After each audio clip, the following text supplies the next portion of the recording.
I pulled into the driveway of my house in Phoenix at 4 in the afternoon, 3 days earlier than planned. The Montana fishing trip had been cut short when my buddy Frank came down with pneumonia, and honestly, I was glad to be home. 10 days away from Carol was longer than I liked these days. We'd been married 43 years, and even a week apart felt wrong. But something was immediately off. There was a moving truck parked in front of my house. A big one. The kind you rent when you're relocating everything you own. I sat in my truck for a moment, trying to make sense of it. Carol hadn't mentioned anything about expecting a delivery. We weren't getting new furniture. We weren't having work done on the house. Then I saw two men carrying our couch out the front door. Our couch. The one Carol had picked out 15 years ago, the one she'd reupholstered just last year because she loved it so much. I got out of the truck fast, my knees protesting. 67 years old, retired from the Phoenix Police Department for 5 years now, but I could still move when I needed to. I crossed the lawn in long strides. The movers saw me coming and stopped.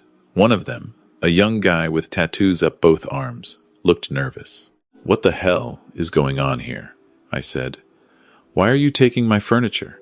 "We're just doing our job, sir," the tattooed guy said. "We got a work order. Mrs. Morrison hired us." Mrs. Morrison? That was my wife. But Carol wouldn't hire movers without telling me. Where is she? Inside, I think. With the daughter. The daughter. Jessica. My stomach dropped. I walked past them into my house. The living room was in chaos. Boxes everywhere. Our wedding photos were already packed. Carol's collection of pottery was wrapped in newspaper. The bookshelf, where I kept my detective novels, was half empty. I heard voices from the kitchen. I walked toward them, my heart pounding in a way that had nothing to do with the sprint from my truck. Carol was sitting at the kitchen table. She looked small, confused. Her hands were folded in front of her, and she was staring at a stack of papers like she couldn't quite make sense of them. My daughter Jessica stood next to her, one hand on Carol's shoulder. Jessica was 43 now, looked more like her mother every year. Same auburn hair, same sharp cheekbones. But Carol's face had always been kind. Jessica's had edges. Next to Jessica stood her husband, Kyle. Kyle Bennett. Financial advisor, or so he called himself. I'd never liked him. Slick smile, expensive suits, always had an angle. "What's going on?" I said. Jessica jumped. Kyle turned, and I saw calculation flash across his face before he arranged it into something like surprise. "Dad," Jessica said, "you're home early." 3 days early, I said. "Frank got sick. Now answer my question. What the hell is happening to my house?" Carol looked up at me, and something in her expression made my chest tighten. She looked relieved to see me, but also scared, like a child who'd been caught doing something wrong but wasn't sure what. "Thomas," she said quietly, "you're home." "Yeah, honey, I'm home."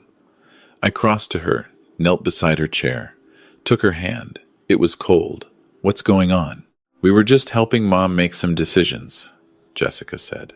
Her voice had that careful, patient tone she used when she was trying to manage a situation. I'd heard it 1,000 times growing up. Important decisions about the future. "What decisions?" Kyle stepped forward, that smile in place. "Tom, maybe we should all sit down and talk about this like adults." "I am sitting down," I said. I wasn't. I stood up. "And don't call me Tom. Now explain why there are movers taking my furniture out of my house." Jessica Sihil. "Dad, we've been trying to have this conversation with you for months, but you won't listen." "What conversation?" "About Mom. About her condition." I looked at Carol. She was staring at the table now, her face flushed with what looked like shame. "What condition?" I said. "Dad, Mom has dementia. Early-stage Alzheimer's. She was diagnosed 6 months ago." The words hit me like a punch. I looked at Carol. "Is this true?" She didn't look at me. "I didn't want to worry you," she whispered. 6 months. She'd known for 6 months and hadn't told me. I felt Jessica's hand on my arm. "This is exactly why we need to talk about this. Mom can't make good decisions anymore. She's not safe here alone when you're off on your fishing trips." "She's not alone. I'm here." "Not always," Kyle said. "And with all due respect, Tom, You're 67 years old yourself. Carol needs professional care. Professional care? She needs her husband. She needs her home. Which is why we found a wonderful facility, Jessica said. She picked up a brochure from the kitchen counter, held it out to me. Desert Vista Senior Living. It's beautiful, Dad. Carol will have her own apartment, 24-hour nursing staff, activities, everything she needs. I took the brochure, looked at it, a glossy pamphlet with stock photos of smiling elderly people playing cards, doing yoga, the kind of place that charged $6,000 a month and served mystery meat for dinner. Carol doesn't need a facility. She needs to be here. Dad, we've already made the arrangements, Jessica said. Her patience was wearing thin now. I could hear it in her voice. Mom has signed the papers. We have power of attorney. Those words stopped me cold. What? Kyle held up a document. Your wife granted Jessica durable power of attorney last month. It's all legal. We had it done by a licensed attorney. I looked at Carol. You signed this? She nodded slowly. Jessica said it was important. In case something happened to me. Something happened to you? You have early-stage Alzheimer's. That doesn't mean you can't make decisions.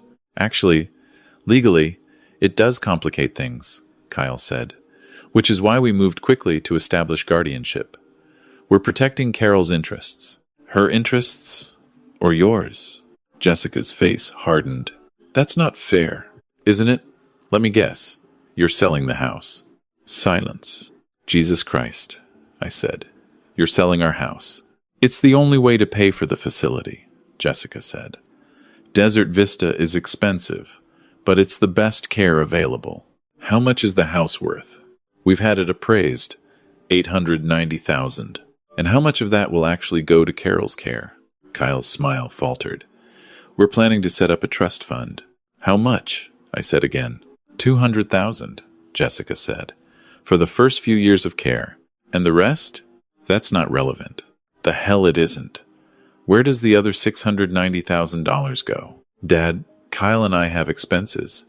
We've been handling Mom's care, managing her finances, dealing with all of this while you've been off fishing. I was gone for 10 days. You're always gone. Fishing trips, poker nights, volunteering at the community center. You don't see what I see. Mom can barely remember what day it is.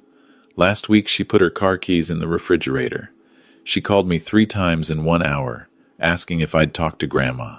Dad, Grandma's been dead for 15 years. I looked at Carol. She was crying now, silent tears running down her face. I'm not senile, she whispered. I forget things sometimes. Sometimes? Jessica's voice cracked. Mom, you got lost driving to the grocery store last month. The grocery store you've been going to for 30 years. A neighbor had to bring you home. This was news to me. I looked at Carol. Why didn't you tell me? I was embarrassed, she said. Carol, we're supposed to tell each other everything. Like you told me about the chest pains you had last year, she shot back. The ones you hid from me until I found the prescription bottles? Fair point. I'd had some angina. Nothing serious, but I hadn't wanted to worry her. Now I understood why she'd kept her diagnosis quiet. We'd both been trying to protect each other. Okay, I said. Okay. So Carol has some memory issues. That doesn't mean you get to sell our house and pocket the money. We're not pocketing it, Kyle said. We're establishing financial compensation for our time and effort in managing. You're stealing from my wife. We have power of attorney. I don't care what papers Carol signed when she was confused. She's my wife. This is our house. You don't get to take it. Jessica's face flushed red. Dad, I am trying to help. I have been trying to help for months while you buried your head in the sand. Mom needs care that you can't provide. Then I'll get her care. Home health aides, whatever she needs, but she's staying here. It's too late, Kyle said. The sale is already in progress. We've accepted an offer. Closing is in 48 hours. 48 hours. They'd moved fast. Who'd you sell to? Kyle hesitated. An LLC. Local investor. What's the name of the LLC? Bennett Properties. I stared at him. Your LLC. You're buying our house. It's a legitimate business transaction. You're buying my house for $890,000, giving my wife $200,000 of her own money, and keeping the rest for yourself. That's fraud. It's elder care planning. It's theft. Jessica stepped between us. Dad, stop. Just stop. You're not thinking clearly. Mom needs help. We're providing it. Everything we're doing is legal. Did Carol understand what she was signing? She was competent when she signed. Was she? Or did you wait until I was gone, until she was confused and alone, and pressure her into signing away her life? That's not what happened. Then explain the timing. Explain why you waited until I left town. Jessica said nothing. I looked at Carol. Honey, did you want to move? Did you want to sell our house? Carol's hands were shaking. I don't know, Jessica said. She said it was for the best. She said I couldn't stay here anymore. She said I was a danger to myself. You're not a danger. You're just dealing with something we'll handle together. But what if I get worse? What if I forget who you are? Then I'll remind you. Every day. But we're not selling our house. We're not giving up our life. I turned to Jessica. Get out. Dad, get out of my house. Now. And take your husband with you. We have legal right to be here. No, you don't. Carol might have signed your papers, but I didn't. This house is in both our names. You want to force this through. You're going to need my signature too. And you're not getting it. Kyle pulled out his phone. We can call our attorney right now. Go ahead. Call him. While you're at it, I'll call mine. And then I'll call some friends at the department. I may be retired, but I still know people. People who take elder abuse very seriously. This isn't elder abuse, Jessica said. We're protecting Mom. You're exploiting her. There's a difference. The movers appeared in the doorway. Folks? We're kind of in the middle of a job here. You want us to keep loading? Or, stop loading, I said. Bring everything back inside. This move is canceled. We're contracted, one of them started. I'll pay you double your fee to put it all back. Cash. Right now. They looked at each other, shrugged, and started carrying the couch back inside. Kyle's face had gone red. You're making a mistake, Tom. Your wife needs care you can't provide. Eventually, the courts will see that. We'll get guardianship. We'll get out. Jessica's eyes filled with tears. Dad, I'm your daughter. I'm trying to help. No, you're not. You're trying to help yourself. Now get out before I call the police. They left. I watched them drive away, Kyle's Mercedes kicking up dust as it peeled out of our driveway. Then I went back inside and sat down next to Carol. She was still crying. I'm sorry, she said. I'm so sorry. I didn't mean to. I thought Jessica was helping. I know, honey. I know. I'm scared, Thomas. I'm so scared. What if I forget everything? What if I forget you? Then I'll make you remember. We'll make it work. But Jessica's right. I'm getting worse. Last week, I couldn't remember how to make coffee. I've been making coffee every morning for 40 years, and I couldn't remember. I stood in the kitchen for 20 minutes trying to figure it out. I held her hand. We'll deal with it, together. But we're not giving up our home, and we're not letting Jessica and Kyle steal from us. Do you think that's what they were doing? Stealing? Yeah, honey, I do. That evening, after the movers had put everything back and I'd paid them $3,000 in cash, I called my grandson David. He was 23, in his second year of law school at Arizona State. Smart kid, good heart. He'd always been closer to Carol and me than to his own parents. Grandpa, he said when he answered, you're back from Montana already? Yeah, came home early. Listen, I need your help with something. I told him everything. The moving truck, the power of attorney, the house sale, the LLC, all of it. When I finished, there was a long silence. Grandpa, David finally said, his voice tight with anger, that's elder abuse. That's financial exploitation. Mom can't do that. She already did.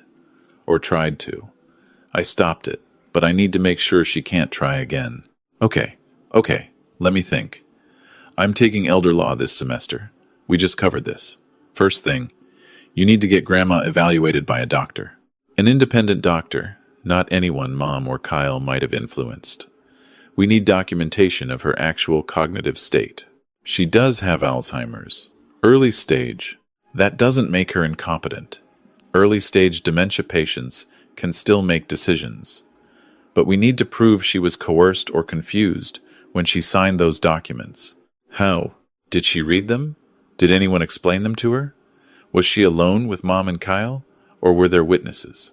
I don't know. I wasn't there. We'll find out. I'm coming over.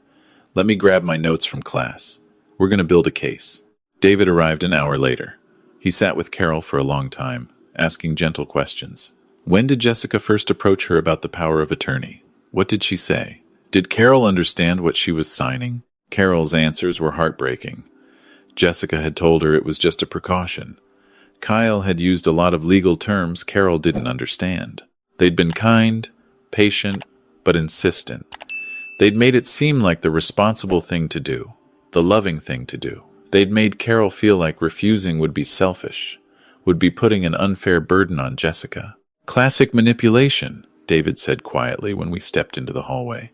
They exploited her cognitive vulnerability and her desire to not be a burden. That's textbook elder abuse. Can we prove it? Maybe. But here's the thing, Grandpa. Even if we can prove coercion, the fact is Grandma does have dementia. And Mom can argue, probably successfully, that she was acting in Grandma's best interests.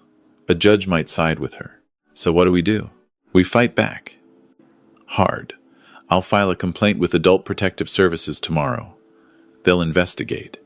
And we need to revoke that power of attorney immediately. Grandma can do that herself, as long as she's still competent to make that decision. Is she? David hesitated. Legally? Probably yes. She's aware of what's happening. She can communicate her wishes. She understands consequences. That's the standard. But Grandpa, we need to be realistic. This is going to get ugly. Mom's not going to back down. She'll fight this. Let her fight. Over the next week, things moved fast. David helped Carol revoke the power of attorney. We hired an attorney of our own, a woman named Patricia Alvarez, who specialized in elder law. She was tough, no nonsense, the kind of lawyer who made opposing counsel nervous. Patricia filed an emergency petition to prevent the house sale. She also filed a complaint with Adult Protective Services, alleging financial exploitation. Jessica hired her own attorney, a guy named Richard Chen, expensive suit, shark eyes. He filed a counter-petition, arguing that Carol was incompetent and needed a guardian. Guess who he proposed as guardian? Jessica. The legal battle turned into a nightmare. Carol had to undergo cognitive testing. I watched her struggle through memory tests, puzzle tests, question after question designed to reveal the gaps in her mind. It was humiliating for her.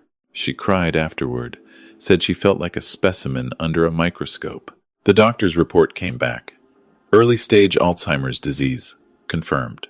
But, the doctor noted, Carol still retained decision-making capacity in most areas. She could understand complex information when it was explained clearly. She could appreciate consequences. She was not, in the doctor's opinion, incompetent. That should have been enough. But Jessica's lawyer argued that Carol's decision-making was impaired enough to justify guardianship. He brought up the incident with the car keys in the refrigerator. The time Carol got lost driving to the grocery store. He painted a picture of a woman in decline, a woman who couldn't be trusted to make sound decisions about her own welfare. Patricia argued back.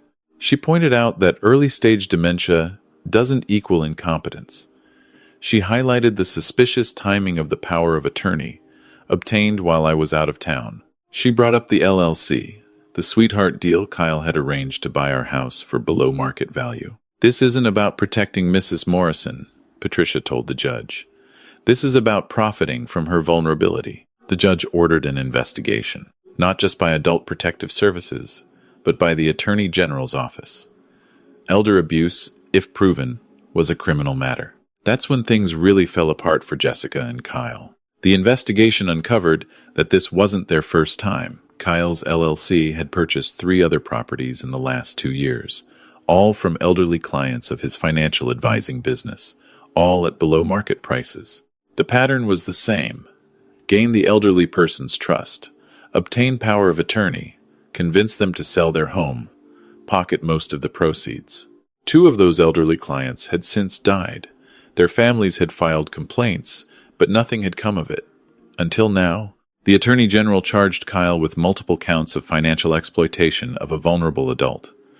Jessica was charged as an accomplice. Fraud, theft, conspiracy. I watched the news coverage from my living room, Carol sitting next to me. Saw Kyle doing a perp walk in handcuffs. Saw Jessica, her face pale, her lawyer's hand on her arm as they walked into the courthouse. "She's our daughter," Carol said quietly. "She's our little girl." "I know. She used to be so sweet. Remember when she was 6, she made me that Mother's Day card with all the glitter? She told me I was the best mommy in the world. I remember. What happened to her?" I didn't have an answer. Maybe Kyle had corrupted her. Maybe she'd always had this in her, this capacity for selfishness, and we just hadn't seen it. Maybe the pressures of her own life, her own financial struggles, had pushed her into making terrible choices. Or maybe she'd genuinely believed she was helping. Maybe she'd convinced herself that taking our house was the right thing to do, that we couldn't take care of ourselves anymore. Maybe she'd rationalized it as tough love. I didn't know, and in some ways, it didn't matter. What mattered was that she'd tried to exploit her own mother, and that I'd stopped her. The trial happened 6 months later. I sat in the courtroom every day, Carol beside me. We watched as prosecutors laid out the case. Financial records showing Kyle's LLC purchases. Testimony from other victims' families. Expert witnesses explaining how Kyle had systematically exploited vulnerable elderly clients. Jessica's lawyer tried to argue that she'd been manipulated by Kyle, that she hadn't fully understood what they were doing. But the prosecution had emails, text messages, conversations where Jessica and Kyle discussed their plans, discussed how much money they'd make, discussed how to handle Carol's concerns. In one text message, Kyle had written, "Your dad's going to be a problem when he finds out." Jessica had written back, "Let me handle my father. He'll come around eventually. He always does."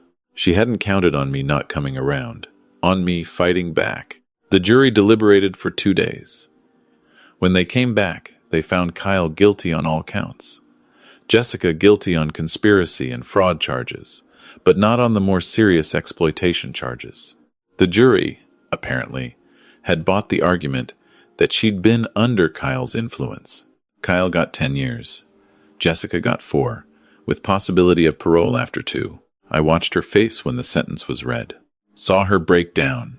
Saw her look at Carol, as if hoping for, what? Forgiveness? Understanding? Carol was crying. I held her hand. The day Jessica was taken into custody, Carol had a bad day. She kept asking where Jessica was, why she wasn't visiting. I'd explained the situation a dozen times, but she kept forgetting. Eventually, I stopped explaining. Just told her Jessica was busy. I became Carol's full-time caregiver. It wasn't easy. Some days were better than others. On good days, Carol was herself. We'd watch old movies, work in the garden, cook dinner together. She'd tell me stories from our early years, remember things I'd forgotten. On bad days, she was confused. She'd forget where she was. She'd ask for her mother, who'd been dead for 20 years. She'd look at me with fear in her eyes, not recognizing me, asking who I was and what I was doing in her house. Those were the hardest days. The days when the woman I'd loved for 43 years didn't know who I was. But I'd promised her we'd face this together. So I did. David helped. He came over 3 times a week, sometimes more. He'd sit with Carol, talk to her, help me with the things I couldn't do alone. He'd applied for guardianship, and the court had granted it to me, with David as backup guardian. If something happened to me, David would make sure Carol was taken care of. He'd changed since all of this started. He'd switched his focus in law school from corporate law to elder law. Said he wanted to help families like ours. Wanted to protect vulnerable people from predators like his own mother. Jessica wrote letters from prison. Long letters, apologizing, explaining, begging for forgiveness. I read them, didn't respond. Carol read them too, on her good days. Sometimes she cried. Sometimes she wanted to write back. I never stopped her, but I never helped either. 2 years into Jessica's sentence, She became eligible for parole. She asked us to write letters of support to the parole board. David refused. Carol couldn't. Her condition had progressed to the point where she could barely write her own name. I thought about it for a long time. Thought about the daughter who'd made Mother's Day cards, covered in glitter. Thought about the woman who'd tried to steal everything we had. In the end, I didn't write the letter. Some choices define us. Jessica had made hers. 4 years after that day, I came home early from Montana. Carol's condition had progressed significantly. She was still at home, still with me, but she needed round-the-clock care now. I'd hired home health aides, people who came in shifts to help me. It was expensive, but I'd taken out a reverse mortgage on the house. The house Jessica had tried to steal was now paying for Carol's care. There was some irony in that. Carol didn't remember Jessica anymore. She remembered David. She remembered me, most days. She remembered our wedding, our honeymoon, the house we'd bought when I made detective. She remembered 40 years of our life together. But she didn't remember the last 5 years. Didn't remember the betrayal, the trial, the heartbreak. In some ways, I was grateful for that. She didn't have to carry that pain. I carried it for both of us. David graduated from law school and passed the bar. He joined a firm that specialized in elder law. On the side, he started a nonprofit called Morrison's Watch, named after Carol. It provided free legal services to elderly people who were being financially exploited by family members. He helped dozens of families in the first year alone, stopped countless scams, protected vulnerable people who couldn't protect themselves. "Grandma would be proud of you," I told him. "She's the reason I'm doing it," he said. "She and you. You showed me what it means to stand up for someone, even when it's hard, even when it's your own daughter you're standing up against." Jessica was released from prison after 3 years. She called me once. I didn't answer. She left a message, said she was sorry, said she understood if I never wanted to see her again, said she hoped someday I could forgive her. I deleted the message. Maybe that makes me a bad father. Maybe a better man would have found room in his heart for forgiveness. But I'd watched Carol struggle with dementia for 4 years. I'd watched her cry on the days when she couldn't remember our children's names. I'd watched her panic when she didn't recognize our own home.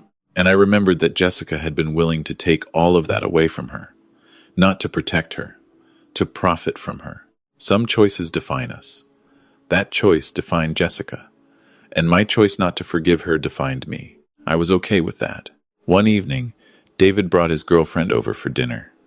Her name was Sarah. She was a social worker. They'd met at a conference on elder abuse prevention. They were good together. I could see it in the way they looked at each other, the way they finished each other's sentences. After dinner, while Sarah was helping Carol with a puzzle in the living room, David and I stood on the back porch. The Arizona sunset was painting the sky orange and purple. "I'm going to ask her to marry me," David said. "Good. She's a keeper." "I think so too." He paused. "Grandpa, I need to tell you something." "What?" "Mom's been trying to contact me. Letters, emails, phone calls. She wants to meet, says she's changed, she's gotten help, she wants to make amends." "What did you tell her?" "Nothing yet. I wanted to talk to you first." He looked at me. "I'm not going to lie. Part of me wants to hear her out. She's still my mother. But another part of me remembers what she did to you and Grandma. And I don't know if I can forgive that. You don't have to decide right now. What would you do?" I thought about it. "I'd do what feels right to you. Not to me, not to Carol, not to Jessica. To you. You're the one who has to live with your choice." "Do you think people can change?" "Some people can. Some people can't. I don't know which one Jessica is. If you had to guess, I watched the sun sink below the horizon. I think she's sorry she got caught. I think she's sorry about the consequences. But I don't think she's sorry about what she did. Not really, because if she was truly sorry, she would have stopped trying to justify it. She'd have accepted full responsibility. And in all those letters she wrote, she never once did that. It was always someone else's fault, Kyle's fault, the pressure, the circumstances. Never just, I was wrong. I hurt my mother. I tried to steal from my family. I'm sorry." David nodded slowly. Yeah, that's what I thought too. But that's my read. You might read it differently. You're allowed to. I don't want to betray you and Grandma. You wouldn't be. Talking to your mother isn't betrayal. Forgiving her isn't betrayal. You get to have your own relationship with her, separate from ours. But you won't forgive her. No, I won't. But I'm not you. He stood there for a while, thinking. Finally, he said, I'll think about it. I'm not ready to see her yet. Maybe I never will be. But I'll think about it. That's all anyone can ask. Inside, Carol laughed at something Sarah said. It was a good sound. On her bad days, she barely made any sound at all. But tonight was a good night. She knew who everyone was. She was present, engaged, herself. Those nights were getting rarer. I knew that. I knew where this was going. Knew that eventually, Carol would slip away entirely, lost in the fog of her own mind. Knew that someday, I'd be taking care of someone who didn't remember me at all. But tonight, she remembered. Tonight, she was Carol, my Carol. And I was grateful for it. David and Sarah left around 9. I helped Carol get ready for bed, walked her through the routine she couldn't quite remember on her own anymore. Teeth brushed, pills taken, nightgown on. She sat on the edge of our bed, looking around the room like she was seeing it for the first time. This is our room, she said. Yes, it's our room. We've been here a long time. 40 years. We bought this house when I made detective. I remember that. She smiled. You were so proud. You came home with a bottle of champagne. I did. We drank the whole thing. And then we made love on the living room floor because we were too drunk to make it to the bedroom. I laughed. I'd forgotten that part. I never forgot. She looked at me, her eyes clear for once. Thomas, I'm glad we didn't leave. I'm glad we stayed. Me too, honey. Jessica wanted us to leave. She wanted to take our house. I know. But we didn't let her. Good. She lay back on the bed. I can't remember everything anymore. But I remember this. I remember you. I remember us. That's enough. I lay down next to her, held her hand. That's more than enough. She fell asleep a few minutes later. I stayed awake, listening to her breathe, thinking about the last 4 years, the betrayal, the fight, the choices we'd all made. Some choices define us. Jessica had chosen profit over family. I'd chosen protection over forgiveness. David had chosen justice over blood. And Carol, in her clearest moments, had chosen to trust me, to let me fight for us. We'd lost our daughter in the process. That pain would never fully heal. But we'd kept our home, our life, our dignity. In the end, that had to be enough. Because some things, once taken, can never be returned. And some betrayals can never be forgiven. But love, real love, the kind that survives 43 years of marriage and 4 years of dementia and a daughter's ultimate betrayal, that endures. That defines us more than anything else ever could. I closed my eyes and held my wife's hand and tried not to think about tomorrow. Tried to just be here, now, in this moment, in our home, together, where we belonged.